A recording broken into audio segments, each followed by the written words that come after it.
अब खबर है मारेगांव से, जहां शमशान भूमि की ओर रास्ता न मिलने के कारण नागरिकों ने विधानसभा चुनाव का बहिष्कार करने का निर्णय लिया है। तो आइए सुनते हैं किस परिसर के नागरिकों ने मतदान के बहिष्कार के संबंध में क्या कहा। इस खबर में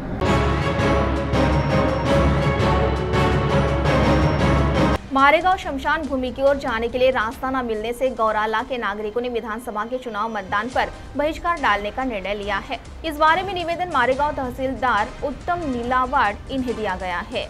मारेगांव तहसील के अनेक गांव में शमशान भूमि ही नहीं तो अनेक गांव में शमशान भूमि होकर रास्ता नहीं, अंत्यविधि करे कैसे, ऐसा सवाल नागरिकों के सामने हमेशा रहता है। स्वतंत्रता मिलने पर भी सम्मान से अंत्यविधि करने की शासन की ओर से उपाय योजना नहीं की गई है, जिससे गाँववासी शासन प्रशासन का ध्यान आकर्षित करने के लिए कई आंदोलन करते आए हैं, लेकिन फिर भी समस्या जैसे थे है। वनी विधानसभा के विधायक संजू रेड्डी बुधवार इनकी ओर निवेदन देकर भी समस्या हल नहीं हुई, जिससे वसंत जिनिंग में संपन्न हुए सांसद प्रतिभा धानोरकर इनके जनता दरबार में नागरिकों ने मांगों का निवेदन पेश किया था, फिर भी समस्या हल नहीं हुई। आखिरकार वनी विधानसभा के चुनाव में यहाँ के नागरिकों ने मतदान पर बहिष्कार डालने का निर्णय लिया। नागरिकों ने इस बारे में निवेदन तहसीलदार उत्तम नीलावाड़ इनकी ओर दिया है। निवेदन देते समय सोमेश्वर गेड़ेकर, सुरेश काले, अरविंद तुरानकर, गणेश एरगुड़े, योगेश भोयर आदि महिला पुरुष उपस्थित थे। तो आइए जानते हैं इस संदर्भ में यहाँ के नागरिकों की क्या प्रतिक्रिया रही। सुरेश नानाजी काळे, गौराळा गावचे माजी सरपंच,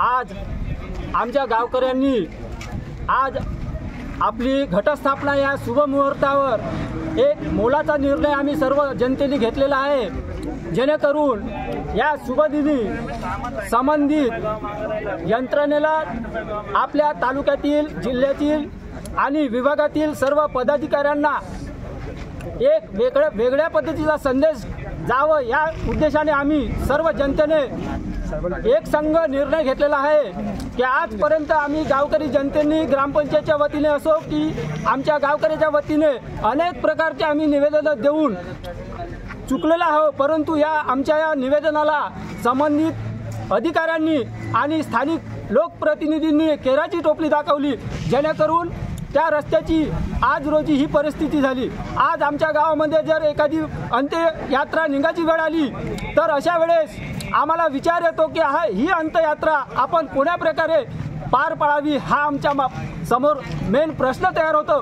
म्हणून आम्ही खमठोकपणे आज आम्ही शुभदिनी निर्णय घेतला की या शुभदिनी आम्ही सर्व यंत्रणेला जागृत करू इच्छितो की या निवेदनाच्या माध्यमातून सर्वांना इशारा देऊ इच्छितो की आजच्या या आमच्या इशारावजा निवेदनाला जर शासनाच्या वतीने आमची जी निवेदनाची मागणी आहे पूर्ण करू शकले नाही तर येणाऱ्या पुढील विधानसभा असो, जिल्हा परिषद असो की आमची ग्रामपंचायत असो, या सर्व इलेक्शनावर आम्ही सर्व गावकरी बंधूंनी ठामपणे निर्णय घेतला की कोणालाही आमच्या घरातून एक मत आम्ही बाहेर निघू देणार नाही, याची सर्वांनी आम्ही काळजी घेऊ, एवढी आमची विनंती या संबंधित शासकीय। ईश्वर बंडू गेडेकर, ग्रामपंचायत सदस्य गौराळा।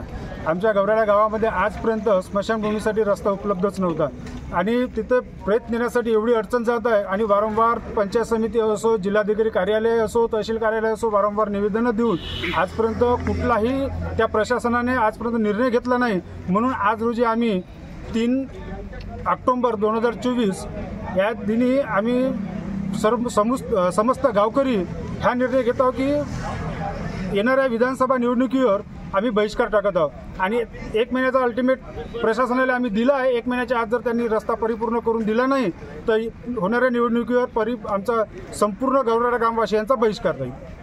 प्रफुल्ल काकडे, मी गौराळा गावातील रहिवासी आहे। आम्ही वारंवार स्मशानभूमीसाठी तक्रार करत आहोत, पण ती आजपर्यंत मान्य झाली नाही। त्यामुळे आता होणाऱ्या निवडणुकीमध्ये आम्ही बहिष्कार टाकणार आहोत। CTV के लिए प्रतिनिधि दिलदार शेख की रिपोर्ट।